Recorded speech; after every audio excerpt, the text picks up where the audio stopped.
कलयुग है। देखो 125 वर्ष कलयुग की आयु, अब 70-80 रह गई। कल आपने सुना 20-30 में समाप्त हो जाएंगे। अब तो बहुत 60-70-80 इतने में ही साफ हो जाता है जीवन। कोई बिरला 100 या ऊपर पार करे, कोई बिरला, नहीं तो 70-80-90 तो कोई बिरला। 20-30 साल की आयु होगी, क्या कर लोगे? घोर पापाचरण का वातावरण होगा, अपवित्र सब व्यवहार होगा, कैसे भजन होगा? इसलिए अभी भजन कर लो, भगवत प्राप्ति कर लो। भगवान सच्चिदानंद जब कल्कि अवतार धारण करते हैं और दुष्टों का संहार करते हैं, उस समय से फिर सतयुग प्रारंभ होता है। जब सब डाकुओं का संहार हो चुकेगा, तब नगर की और देश की सारी प्रजा का हृदय पवित्रता से भर जाएगा, क्योंकि भगवान कल्कि के शरीर में लगे हुए अंगराग स्पर्श पाकर अत्यंत पवित्र हुई वायु उनका स्पर्श करेगी। भगवान की श्री विग्रह की दिव्य गंध संपूर्ण प्रजा के हृदय को निष्पाप कर देगी। उनके पवित्र हृदयों में सत्यमूर्ति भगवान वासुदेव विराजमान होंगे और फिर उनकी संतान पहले की भांति हृष्ट पुष्ट और बलवान होने लगेगी। प्रजा के नयन मनोहारी हरि ही धर्म के रक्षक और स्वामी हैं। वे ही भगवान जब कल्कि के रूप में अवतार ग्रहण करेंगे, उसी समय सतयुग का प्रारंभ हो जाएगा और प्रजा की संतान परंपरा स्वयं ही सतोगुण से युक्त हो जाएगी।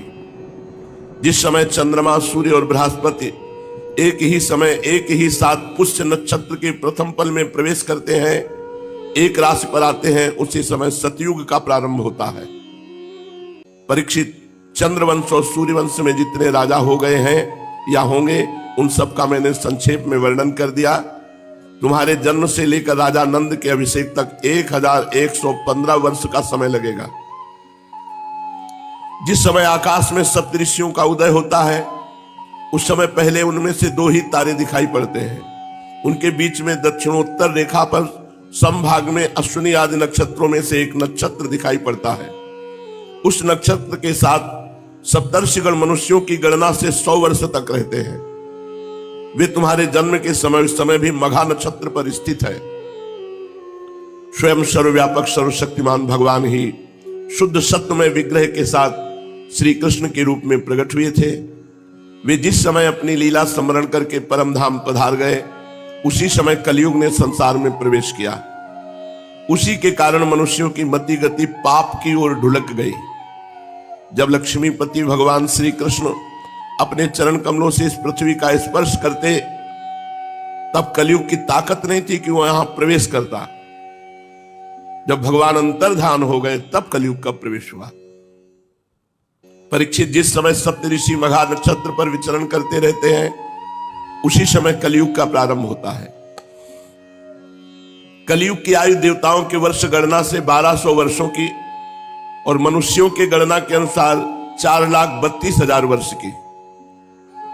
जिस समय सप्तऋषि मघा से चलकर पूर्वाषाढ़ा नक्षत्र में जा चुके होंगे, उस समय राजा नंद का राज्य रहेगा।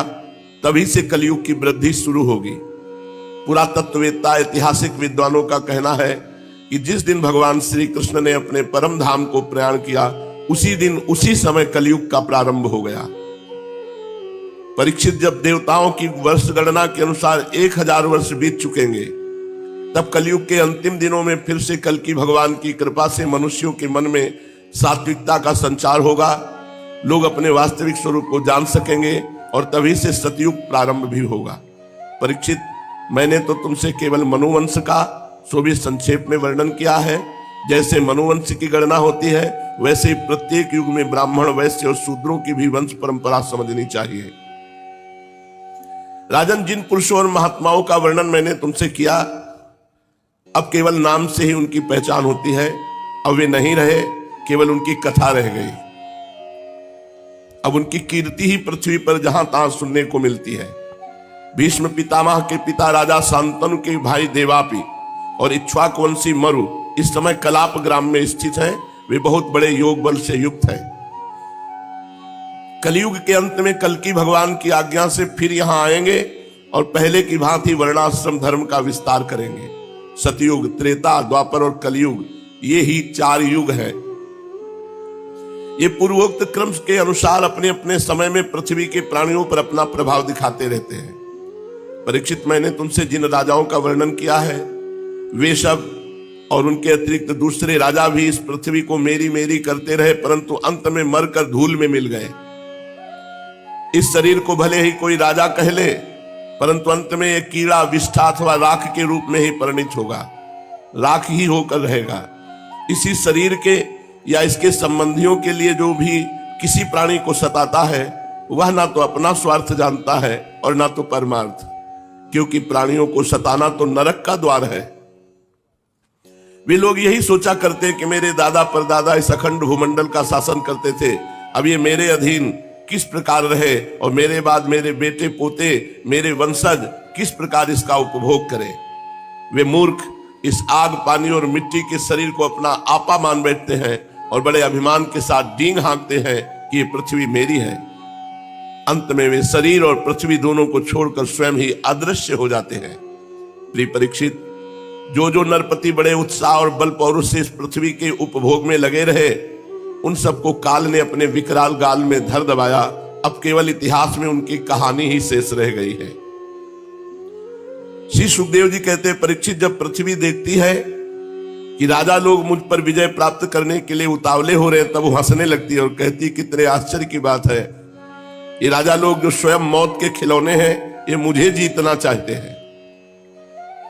राजाओं से ये बात छिपी नहीं कि वे एक ना एक दिन मर जाएंगे, फिर भी व्यर्थ में ही मुझे जीतने की कामना करते हैं, ऐसा पृथ्वी सोचती है। सचमुच इस कामना से अंधे होने के कारण ही वे पानी के बुलबुले के समान क्षणभंगुर शरीर पर विश्वास कर बैठते हैं और धोखा खाते हैं। वे सोचते हैं कि हम पहले मन के सहित अपने पांचों इंद्रियों पर विजय प्राप्त करेंगे, अपने भीतरी शत्रुओं को वश में करेंगे, क्योंकि इनके जीते बिना बाहरी शत्रुओं को जीतना कठिन है। उसके बाद अपने शत्रु के मंत्रियों, आमात्यों, नागरिकों, नेताओं और समस्त सेना को भी वश में कर लेंगे। जो भी हमारे विजय मार्ग में कांटे बोएगा उसे हम अवश्य जीत लेंगे। इस प्रकार धीरे धीरे क्रम से सारी पृथ्वी हमारे अधीन हो जाएगी, फिर तो समुद्र ही हमारे राज्य की खाई का काम करेगा। इस प्रकार वे राजा लोग अपने मन में अनेकों आशाएं बांध लेते हैं और उन्हें यह बिल्कुल नहीं सूझती कि उनके सिर पर काल सवार है। यहीं तक नहीं, जब एक द्वीप उनके वश में हो जाता है तब वे दूसरे द्वीप पर विजय करने के लिए बड़ी शक्ति और उत्साह के साथ समुद्र यात्रा करते हैं। अपने मन को, इंद्रियों को वश में करके लोग मुक्ति प्राप्त करते हैं, परंतु ये लोग उनको वश में करके थोड़ा सा भूभाग ही प्राप्त करते हैं। इतने परिश्रम और आत्म संयम का ये कितना तुच्छ फल है। पृथ्वी कहती है कि बड़े बड़े मनु और उनके वीर पुत्र मुझे ज्यों का त्यों छोड़कर जहां से आए थे वहीं खाली हाथ लौट गए, मुझे अपने साथ न ले जा सके। अब ये मूर्ख राजा मुझे युद्ध में जीत कर वश में करना चाहते हैं। जिनके चित्त में बात दृढ़मूल हो गई कि पृथ्वी मेरी है, उन दुष्टों के राज्य में मेरे लिए पिता पुत्र और भाई भाई भी आपस में लड़ बैठते हैं। वे परस्पर इस प्रकार कहते हैं, ओ मूढ़, ये सारी पृथ्वी मेरी ही है, तेरी नहीं। इस प्रकार राजा लोग एक दूसरे को कहते सुनते हैं, एक दूसरे से स्पर्धा करते हैं, मेरे लिए एक दूसरे को मारते हैं और स्वयं मर मिटते हैं। पृथु, पुररवा, गाधी, नहुस, भरत, शास्त्राबाहु अर्जुन, मानधाता, सगर, भगवान राम, खडवांग, धुंधुमार, रघु, तृणबिंदु, ययाति, शर्याति, शंतनु, गय, भगीरथ, कुवलयासु, ककुत्स, नल, नृग, हिरण्यकश्यप, वृत्तासुर, लोकद्रोही रावण, नमुच, शंबर, भौमासुर, हिरणाक्ष, तारकासुर, बहुत से दैत्य एवं शक्तिशाली नरपति हो गए। ये सब लोग सब कुछ समझते थे कि हम सब सूर हैं। सभी ने दिग्विजय में दूसरों को हरा दिया, दूसरे इन्हें नहीं जीत पाए, परंतु सब के सब चले गए, कोई टीका नहीं। राजन, उन्होंने अपने पूरे अंतःकरण से मुझसे ममता की और समझा कि पृथ्वी मेरी है, परंतु विकराल काल ने उनकी लालसा पूरी ना होने दी। अब उनके बल पौरुष और शरीर आदि का कुछ पता ही नहीं, केवल उनकी कहानी शेष मात्र है। परीक्षित, संसार में बड़े बड़े प्रतापी और महान पुरुष वे हैं, वे लोकों में अपने यश का विस्तार करके यहां से चल बसे। तुम्हें मैंने ज्ञान और वैराग्य उपदेश करने के लिए इनकी कथा सुनाई है। मैंने जो कुछ अभी तक वर्णन किया सब वाणी का विलास है। इसी पे हमें बहुत धक्का लगा था जब हम 16-17 वर्ष के थे। ऐसा कैसे? भगवान का चरित्र, महापुरुषों का चरित्र अब समझ में आ रहा है। ये सब वाणी का विलास मात्र है, परमार्थक सत्य कुछ भी नहीं है। जितना सुनाया ये सब वाणी का विलास मात्र है, परमार्थिक सत्य कुछ नहीं है। इस पे काफी देर हम परेशान हुए थे। बस भगवान श्री कृष्ण का गुणानुवाद समस्त मंगलों का नाश करने वाला है। बड़े बड़े महात्मा उसी का गान करते रहते हैं। जो भगवान श्री कृष्ण के चरणों में अनन्य प्रेममयी भक्ति की लालसा रखता हो, उसे नित्य निरंतर भगवान के दिव्य गुणानुवाद का ही श्रवण करते रहना चाहिए। राजा परीक्षित ने पूछा, भगवान मुझे तो कलयुग में राशि राशि दोष ही दिखाई दे रहे हैं, उस समय लोग किस उपाय से उन दोषों का नाश करेंगे? इसके अतिरिक्त युगों का स्वरूप, उनके धर्म, कल्प की स्थिति और प्रलय काल के मान एवं सर्वव्यापक सर्वशक्तिमान भगवान के काल रूप का भी यथावत वर्णन कीजिए। श्री सुखदेव जी कहते, परीक्षित, सतयुग में धर्म के 4 चरण होते हैं। वे चरण हैं सत्य, दया, तप और दान। उस समय लोग पूरी निष्ठा के साथ अपने अपने धर्म का पालन करते हैं। धर्म स्वयं भगवान का स्वरूप है। सतयुग के लोग बड़े संतोषी और दयालु होते हैं। वे सबसे मित्रता का व्यवहार करते और शांत रहते हैं। इंद्रियां और मन उनके वश में रहते हैं। सुख और दुख आदि द्वंद्वों को समान भाव से सहन करते हैं। अधिकांश लोग तो समदर्शी और आत्माराम होते हैं। बाकी लोग स्वरूप स्थिति के लिए अभ्यास में तत्पर रहते हैं। परीक्षित, धर्म के समान अधर्म के भी 4 चरण हैं। झूठ, असत्य, हिंसा, असंतोष, कलह। झूठ, हिंसा, असंतोष, कलह, ये अधर्म के 4 चरण हैं। त्रेता युग में इनके प्रभाव से धीरे धीरे धर्म के सत्य आदि चरणों का चतुर्थांश क्षीण हो जाता है। राजन, उस समय वर्णों में ब्राह्मणों की प्रधानता अक्षुण्ण रहती है। त्रेता युग में लोगों में अत्यंत हिंसा और लंपटता का अभाव रहता है। सभी लोग कर्म कांड और तपस्या में निष्ठा रखते हैं। अर्थ, धर्म एवं कामरूप त्रिवर्ग का सेवन करते हैं। अधिकांश लोग कर्म प्रतिपादक, वेदों के पारदर्शी विद्वान होते हैं। द्वापर में हिंसा, असंतोष, झूठ और द्वेष, अधर्म के इन चरणों की वृद्धि होती है। इनके कारण धर्म के 4 चरण, तपस्या, सत्य, दया और दान, ये आधे आधे क्षीण हो जाते हैं। उस समय के लोग बड़े यशस्वी, कर्मकांडी, वेदों के अध्ययन अध्यापन में बड़े तत्पर होते हैं। लोगों के कुटुंब बड़े बड़े होते हैं। प्रायः लोग धनाढ्य और सुखी होते हैं। द्वापर में उस समय वर्णों में क्षत्रिय और ब्राह्मण 2 वर्णों की प्रधानता रहती है। कलयुग जब आएगा पूर्ण रूप से, तो अधर्म के 4 चरण पुष्ट रहेंगे। असत्य, हिंसा, असंतोष, कलह, और धर्म 4 चरण क्षीण हो जाता है। जो धर्म के 4 चरण हैं वो क्षीण हो जाते हैं। सत्य, तपस्या, जो धर्म के स्वरूप है, दान, ये सब क्षीण हो जाते हैं। क्योंकि भगवत विमुखता छा जाती है। जिसको देखो केवल धन कमाना, भोग भोगना। भगवत विमुखता इतनी बढ़ जाती है कि सत्य, दया, तपस्या और दान, ये 4 के 4 अंतर्ध्यान हो जाते हैं। कलयुग में अधर्म 4 चरणों से बढ़ जाता है। पूरा का पूरा अधर्म प्रवृत्ति। धर्म का आश्रय कोई बिरला लेगा कि धर्म कहता है ऐसे चलो ऐसे, को केवल पेट भरो, भोग भोगो, रुपया कमाओ। कलयुग में सभी लोग लोभी, अधिकांश लोग लोभी, दुराचारी, कठोर हृदय वाले होंगे। झूठ बोलना कोई अपराध नहीं माना जाएगा कलयुग में। देखो सब झूठ बोल रहे हैं। झूठ बोलना बहुत बड़ा नहीं। असत्य संपातक पुंजा, ये असत्य पहला चरण अधर्म का है।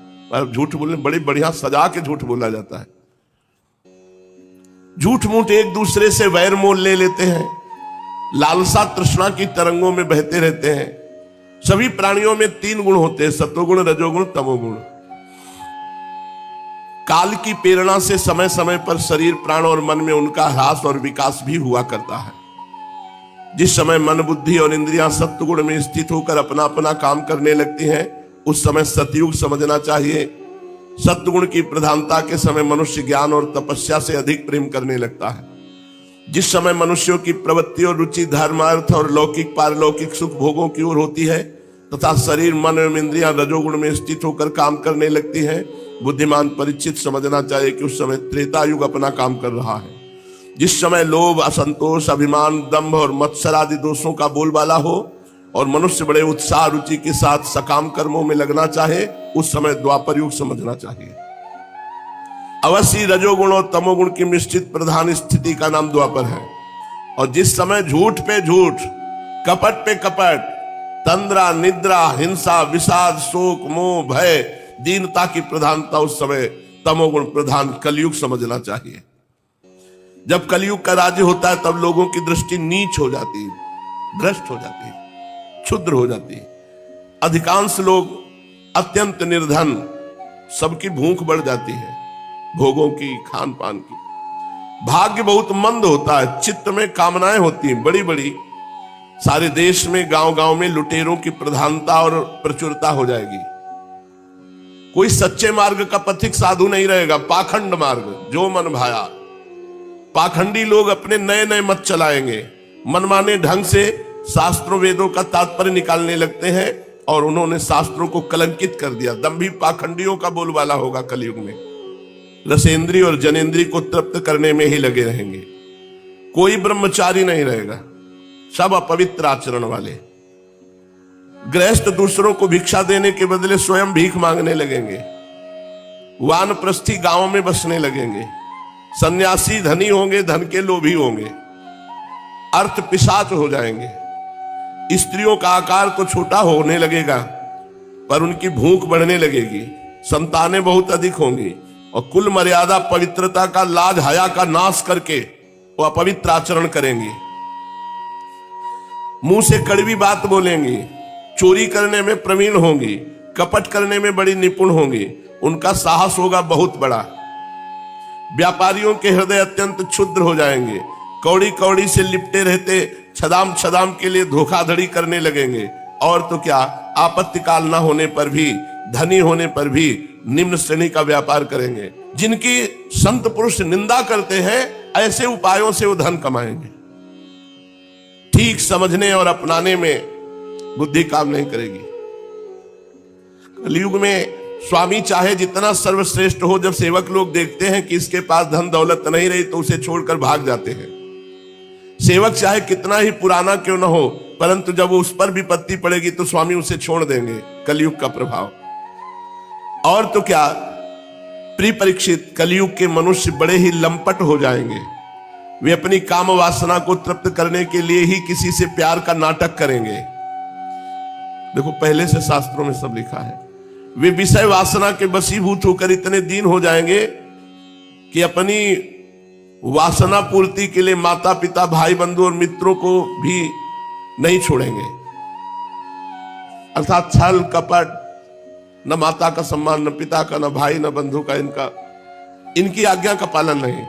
नारी मुई घर संपत्ति नासी, मूड मुड़ाए भय सन्यासी। कोई देर थोड़ी लगता है। तो कलयुग में ऐसे नीच पुरुष तपस्वी का वेश धारण करेंगे और दान लेकर मनमानी भोजन, मनमानी पेय पदार्थ, और रत्ती भर भी धर्म का ज्ञान नहीं। धर्म का रत्ती भर भी ज्ञान नहीं। वो ऊंचे सिंहासन पर बैठकर प्रवचन करेंगे धर्म का, जिनको धर्म का रत्ती भर ज्ञान नहीं। सच्ची बात। प्रिय परीक्षित, आगे चलकर कलयुग में सूखा पड़ेगा। भूख से आतुर होकर लोग मरेंगे। अभी समय आएगा। दुर्भिक्ष और दूसरे शासक लोग इतने कर्कश हो जाएंगे कि कर पे कर, अस्थि मात्र हो शरीर, केवल शरीर में हड्डी हड्डी दिखाई देगी, भोजन ही नहीं मिलेगा। प्राण रक्षा के लिए रोटी का टुकड़ा मिलना कठिन हो जाएगा आगे चल के।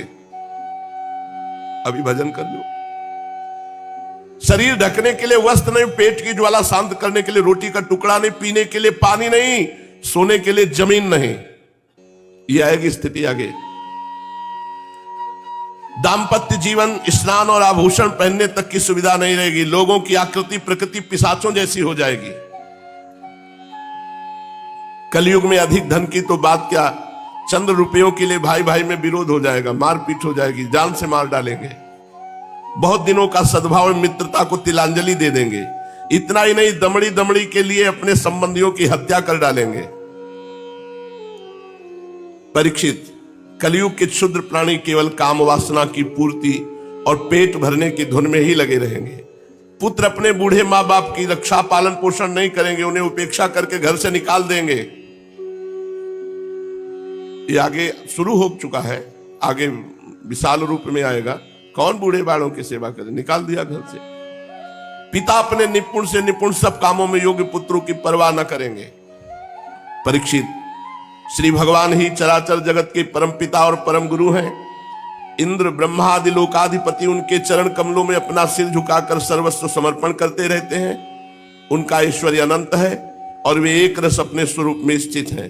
परंतु कलयुग में लोगों में इतनी मूढ़ता फैल जाएगी, पाखंडियों के कारण लोगों का चित्त इतना भटक जाता है कि लोग अपने कर्म और भावनाओं के द्वारा भगवान की पूजा से भी विमुख हो जाएंगे।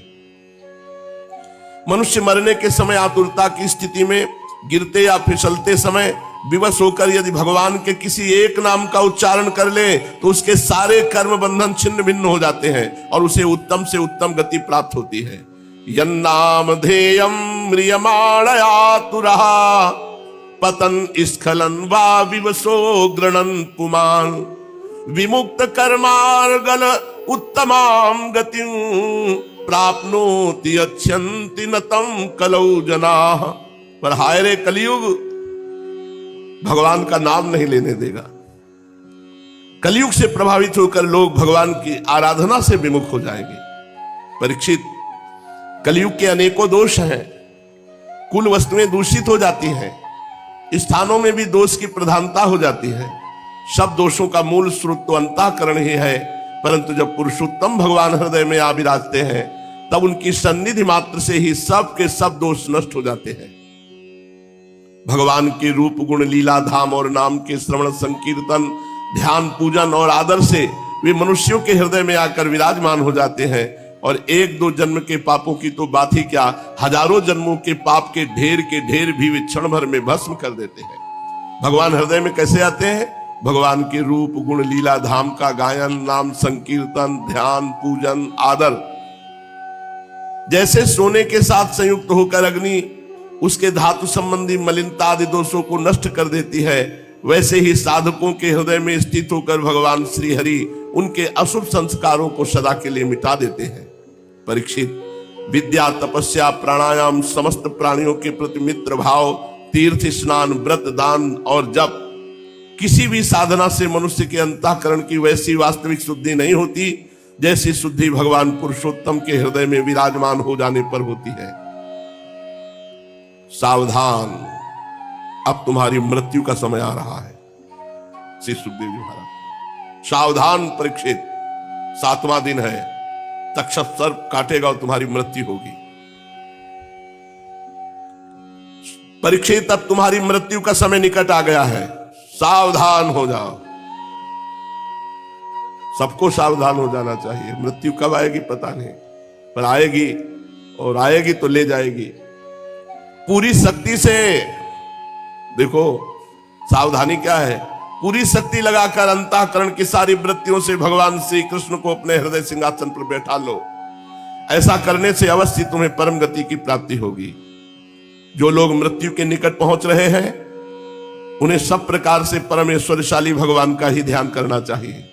प्यारे परीक्षित, सबके परमाश्रय और सर्वात्मा भगवान अपना ध्यान करने वालों को अपने स्वरूप में लीन कर लेते हैं, उसे अपना स्वरूप बना लेते हैं। परीक्षित, यूं तो कलयुग दोषों का खजाना है, परंतु इसमें एक बहुत बड़ा गुण है। वो गुण यही है कि कलयुग में केवल भगवान श्री कृष्ण का संकीर्तन करने मात्र से ही सारी आसक्तियां छूट जाती हैं और परमात्मा की प्राप्ति हो जाती है। सतयुग में भगवान का ध्यान करने से, त्रेता में बड़े बड़े यज्ञों के द्वारा उनकी आराधना करने से, द्वापर में विधि पूर्वक उनकी पूजा करने से जो फल मिलता है वो कलयुग में केवल भगवान नाम जपने से, भगवान नाम कीर्तन करने से प्राप्त हो जाता है। श्री सुखदेव जी कहते हैं, परीक्षित, तीसरे स्कंद में परमाणु से लेकर दुपराध पर्यंत काल का स्वरूप और एक एक युग कितने कितने वर्षों का होता है ये मैं तुम्हें बता चुका हूं। अब तुम कल्प की स्थिति और उसके प्रलय का वर्णन भी सुनो। 1000 चतुर्युगी का ब्रह्मा जी का एक दिन होता है। 1000 बार जब चतुर्युग व्यतीत होगा, सतयुग त्रेता द्वापर कलयुग, ये एक चतुर्युगी, ऐसे 1000 बार जब व्यतीत होगा तो ब्रह्मा जी का एक दिन होता है। ब्रह्मा के इस दिन को ही कल्प भी कहते हैं। एक कल्प में 14 मनु होते हैं। कल्प के अंत में उतने ही समय तक प्रलय भी रहता है। प्रलय को ब्रह्मा की रात कहते हैं। 1000 चतुर्युगी ब्रह्मा का दिन और 1000 चतुर्युगी ब्रह्मा की रात। जब समय ब्रह्मा जी की रात आती है उस समय ये तीनों लोक लीन हो जाते हैं, उनका प्रलय हो जाता है। इसका नाम नैमित्तिक प्रलय है। इस प्रलय के अवसर पर सारे विश्व को अपने अंदर समेटकर ब्रह्मा जी, शेष शाही भगवान नारायण ये शयन कर जाते हैं। इस प्रकार रात के बाद फिर दिन और दिन के बाद रात होते होते जब ब्रह्मा जी की अपने मान से 100 वर्ष की और मनुष्यों की दृष्टि में 2 परार्ध की आयु समाप्त हो जाती है, तब महातत्व, अहंकार और पंच तन्मात्रा ये 7 प्रकृतियां अपने मूल प्रकृति में लीन हो जाती है। राजन, इसी का नाम प्राकृतिक प्रलय है। नैमित्तिक प्रलय और प्राकृतिक प्रलय। इस प्रलय में प्रलय का कारण उपस्थित होने पर पंचभूतों के मिश्रण से बना हुआ ब्रह्मांड अपना स्थूल रूप छोड़कर कारण रूप में स्थित हो जाता है, घुल मिल जाता है। परीक्षित, प्रलय का समय आने पर 100 वर्ष तक मेघ पृथ्वी में वर्षा नहीं करते। 100 वर्ष तक बूंद पानी नहीं गिरेगा। जब प्रलय आएगा किसी को दाना अन्न नहीं मिलता खाने को, भूखों मर जाते हैं लोग, प्यास से मर जाते हैं। इतनी प्रजा भूख से पागल हो जाती है कि वो एक दूसरे के शरीरों को खाने लगती है। भूख प्यास से इतना पागल हो जाते हैं लोग कि जो मिलता है, मनुष्य, लड़का, बच्चा, सब खाना शुरू कर देते हैं। देख लो, भजन कर लो, नहीं ऐसे समय में फंसेगे तो सब तुम्हें मूली की तरह खा जाएंगे। भजन कर लो, अभी आगे आने वाला है सब समय। काल के उपद्रव से पीड़ित होकर धीरे धीरे प्रजा मरने लगती है, क्षीण हो जाती है। फिर प्रलयकालीन सांबर तक सूर्य अपनी प्रचंड किरणों से समुद्र और प्राणियों के शरीर और पृथ्वी का सारा रस खींच लेते हैं, एक बूंद पानी नहीं कहीं। फिर वर्षा नहीं होती। 100 वर्ष तक केवल प्रचंड अग्नि बरसाने वाले सूर्य का ताप, कहीं एक अन्न नहीं, एक चुल्लू पानी नहीं। फिर उस 100 वर्ष के बाद संकर्षण भगवान के मुख से, शेष जी से अग्नि प्रकट होती है, सांबर तक अग्नि। वायु के वेग से वो नीचे तल, अतल आदि 7 लोकों को भस्म करती हुई, वहां के प्राणी तो पहले ही मर चुके होते हैं, नीचे से आग की करारी लपटें, ऊपर सूर्य की प्रचंड की गर्मी, ऊपर नीचे चारों ओर ब्रह्मांड जलने लगता है। ऐसा जान पड़ता है मानो गोबर का उपला जलकर अंगारे के रूप में दहक रहा हो। इसके बाद प्रलयकालीन अत्यंत प्रचंड सामर्थक वायु सैकड़ों वर्षों तक चलती रहती है। 100 वर्ष तक सूखा, फिर 100 वर्ष तक वायु, फिर 100 वर्ष तक अग्नि की वर्षा, कुछ नहीं बचेगा। आकाश धुएं और धूल से भर जाता है। इसके बाद असंख्यों रंग बिरंगे बादल आकाश में मंडराने लगते हैं और सांबर तक मेघ आकर गरज गरज कर 100 वर्ष तक वर्षा करते हैं। 100 वर्ष तक पूरा ब्रह्मांड पानी ही पानी। 100 वर्ष तक सूखा, 100 वर्ष तक आग वर्षा, 100 वर्ष तक वायु, फिर 100 वर्ष तक पानी की वर्षा। ऐसा पूरा जल ही जल हो जाता है, सब कुछ जल में। इस प्रकार जब जल प्रलय होता है तब जल पृथ्वी के विशेष गुण गंध को ग्रस लेती है, अपने में लीन कर लेती है। गंध गुण के जल में लीन हो जाने से पृथ्वी का नाश हो जाता है, वो जल में बन जाती, कहीं पृथ्वी नहीं रहती, वो जल में घुल मिलकर जल रूप बन जाती है। राजन, इसके बाद जल के गुण रस को तेजस तत्व ग्रस लेता है, तब जल नीरस होकर अग्नि स्वरूप हो जाता है। तदनंतर वायु तेज के गुण रूप को ग्रस लेता है, तो तेज रूप रहित होकर वायु रूप हो जाता है। अब आकाश वायु के गुण स्पर्श को अपने में मिला लेता है, तो वायु खत्म होकर आकाश हो जाती है, शांत आकाश। इसके बाद तामस अहंकार आकाश के गुण शब्द को ग्रस लेता है, आकाश शब्दहीन होकर तामस अहंकार में लीन हो जाता है। इसी प्रकार तेजस अहंकार इंद्रियों को, वैकारिक अहंकार इंद्रियाधिष्ठात्र देवता और इंद्रिय वृत्तियों को अपने में लीन कर लेता है। तत्पश्चात महत्त्व अहंकार को और सत्वादि गुण महत्त्व को ग्रस लेते हैं। परीक्षित, सब नष्ट हो जाता है, ये काल की महिमा है। उसी की प्रेरणा से अव्यक्त प्रकृति गुणों को ग्रस लेती, तब केवल मूल प्रकृति बचती है। त्रिगुणात्मिका प्रकृति, सत्वगुण, रजोगुण, तमोगुण, ये मूल प्रकृति में लीन हो जाते हैं। वही चराचर जगत का मूल कारण है। वह अव्यक्त, अनादि, अनंत, नित्य, विनाशी है। जब वो अपने कार्यों को लीन करके प्रलय के समय साम्य अवस्था को प्राप्त हो जाती है, तब काल के अवयव वर्ष मास दिन रात क्षण आदि के कारण उसमें परिणाम क्षय वृद्धि आदि किसी प्रकार के विकार नहीं होते। उस समय प्रकृति में स्थूल अथवा सूक्ष्म रूप से वाणी मन सतोगुण रजोगुण तमोगुण महत्त्व आदि विकार प्राण बुद्धि इंद्री उनके देवता कुछ नहीं रहते, सब नष्ट हो जाता है। सृष्टि के समय रहने वाले लोगों की कल्पना और उनकी स्थिति भी नहीं रहती।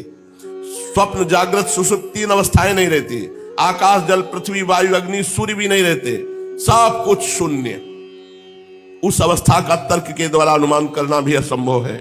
उस अव्यक्त को ही जगत की मूलभूत तत्व कहते हैं। इसी अवस्था का नाम प्राकृत प्रलय है। उस समय पुरुष और प्रकृति दोनों की शक्तियां काल के प्रभाव से क्षीण हो जाती हैं और विवश होकर अपने मूल स्वरूप में लीन हो जाती हैं। अब महाप्रलय मोक्ष को कहते हैं। ये आत्यंतिक प्रलय है। बुद्धि इंद्रिय और उनके विषयों के रूप में उनका अधिष्ठान ज्ञान स्वरूप वस्तु ही भाषित हो रही है। उन सबको तो आदि भी है और अंत भी है, इसलिए वे सब सत्य नहीं है। वे दृश्य हैं और अपने अधिष्ठान से भिन्न उनकी सत्ता भी नहीं है, इसलिए वे सर्वथा मिथ्या माया मात्र है। जैसे दीपक नेत्र रूप तीनों तेजस से भिन्न नहीं है, वैसे बुद्धि इंद्रिय और उनके विषय तन्मात्राएं भी अपने अधिष्ठान स्वरूप ब्रह्म से भिन्न नहीं है, यद्यपि वो इनसे सर्वथा भिन्न है। जैसे रज्जु रूप अधिष्ठान में अध्यस्त सर्प अपने अधिष्ठान से पृथक नहीं है, परंतु अध्यस्त सर्प से अधिष्ठान का कोई संबंध नहीं है। ये मोक्ष है। ये प्राप्त हो जाए तो इस प्रलय में जाने नहीं पड़ेगा, पर है कठिन मोक्ष प्राप्त करना। इसलिए नाम जप करो, भगवान की कृपा से सुलभ हो जाएगा। परीक्षित, जागृत स्वप्न और सुषुप्ति तीनों अवस्थाएं बुद्धि की ही है, अतः इनके कारण अंतरात्मा में जो विश्व तेजस और प्राज्ञ रूप नानात्व की प्रतीत होती है वो केवल माया मात्र है। बुद्धिगत नानात्व का एकमात्र सत्य आत्मा से कोई संबंध नहीं है। ये विश्व उत्पत्ति और प्रलय से ग्रस्त है, इसलिए अनेक अवयवों का समूह अवयवी है। अतः ये कभी ब्रह्म में होता है और कभी नहीं होता। ठीक वैसे जैसे आकाश में मेघमाला कभी होती और कभी नहीं होती। परीक्षित, जगत के व्यवहार में जितने भी अवयवी पदार्थ होते हैं उनके ना होने पर भी उनके भिन्न भिन्न अवयव सत्य माने जाते हैं, क्योंकि वे उनके कारण हैं। जैसे वस्त्र रूप अवयवी के ना होने पर भी उसके कारण रूप सूत का अस्तित्व माना ही जाता है, उसी प्रकार कार्य रूप जगत के अभाव में भी इस जगत के कारण रूप अवयव की स्थिति हो सकती है। परंतु ब्रह्म में एक कार्य कारण भाव भी वास्तविक नहीं है, क्योंकि देखो, कारण तो सामान्य वस्तु और कार्य विशेष वस्तु, इस प्रकार जो भेद दिखाई देता है वो केवल भ्रम ही है। इसका हेतु ये है कि सामान्य और विशेष भाव आपेक्षिक है, अन्योन्याश्रित है। विशेष के बिना सामान्य नहीं और सामान्य के बिना विशेष की स्थिति नहीं हो सकती। कार्य और कारण भाव आदि और अंत दोनों ही मिलते हैं, इसलिए वो भी स्वाप्निक भेद भाव के समान सर्वथा अवस्तु है। इसमें संदेह नहीं कि प्रपंच रूप विकार स्वाप्निक विकार के समान ही प्रतीत हो रहा है, तो भी ये अपने अधिष्ठान ब्रह्म स्वरूप आत्मा से भिन्न नहीं है। कोई चाहे भी तो आत्मा से भिन्न रूप में अणुमात्र भी इसका निरूपण नहीं कर सकता। यदि आत्मा से पृथक इसकी सत्ता मानी भी जाए तो ये भी चिद रूप आत्मा के समान स्वयं प्रकाश होगा और ऐसी स्थिति में वो आत्मा की भांति ही एक रूप सिद्ध होगा। ये शुद्ध ज्ञान है। परंतु इतना तो सर्वथा निश्चित है कि परमार्थ सत्य वस्तु में नानात्व नहीं है। यदि कोई अज्ञानी परमार्थ सत्य वस्तु में नानात्व स्वीकार करता है तो उसका वो मानना वैसा ही है जैसे महाकाश और घटाकाश। आकाश स्थित सूर्य और जल में प्रतिबिंबित सूर्य का तथा बाह्य वायु और अंतर वायु का भेद मानना। जैसे व्यवहार में मनुष्य एक ही सोने को अनेकों रूपों में गढ़ा कर तैयार कर लेते हैं और कंगन कुंडल कड़ा आदि के अनेक रूप उसमें होते हैं, इसी प्रकार व्यवहार में निपुण विद्वान लौकिक और वैदिक वाणी के द्वारा इंद्रियातीत आत्मस्वरूप भगवान का भी अनेकों रूपों में वर्णन करते हैं। देखो ना, बादल सूर्य से उत्पन्न होता है, सूर्य से ही प्रकाशित, फिर भी वो सूर्य के ही अंश नेत्रों के लिए सूर्य का दर्शन होने में बाधक बन बैठता है। इसी प्रकार अहंकार भी ब्रह्म से ही उत्पन्न होता है, ब्रह्म से ही प्रकाशित होता है और ब्रह्म के अंश जीव के लिए ब्रह्म स्वरूप के साक्षात्कार में बाधक बन बैठता है। जब सूर्य से प्रकट होने वाले बादल तितर बितर हो जाते हैं तब नेत्र अपने स्वरूप सूर्य का दर्शन करने में समर्थ होते हैं। ठीक वैसे ही जब जीव के हृदय में जिज्ञासा जगती है तब आत्मा की उपाधि अहंकार नष्ट हो जाता है और उसे अपने स्वरूप का साक्षात्कार हो जाता है। प्रिय परीक्षित, जब जीव विवेक खड्ग से माया में अहंकार का बंधन काट देता है तब वह अपने एक रसात्मक स्वरूप के साक्षात्कार में स्थित हो जाता है। आत्मा की माया मुक्त वास्तविक स्थिति ही आत्यंतिक प्रलय कही गई है। हे शत्रुदमन, तत्वदर्शी लोग कहते हैं कि ब्रह्मा से लेकर तिनके तक जितने प्राणी या पदार्थ हैं सभी हर समय पैदा होते हैं और मरते हैं, अर्थात नित्य रूप से उत्पत्ति और प्रलय होता ही रहता है। संसार के परिणामी पदार्थ नदी प्रवाह और दीप शिखा आदि क्षण क्षण बदलते रहते हैं। उनकी बदलती हुई अवस्थाओं को देखकर यह निश्चय होता है कि देह आदि भी काल रूप सोते के वेग में बहते बदलते जा रहे हैं, इसलिए क्षण क्षण में उनकी उत्पत्ति और प्रलय हो रही है।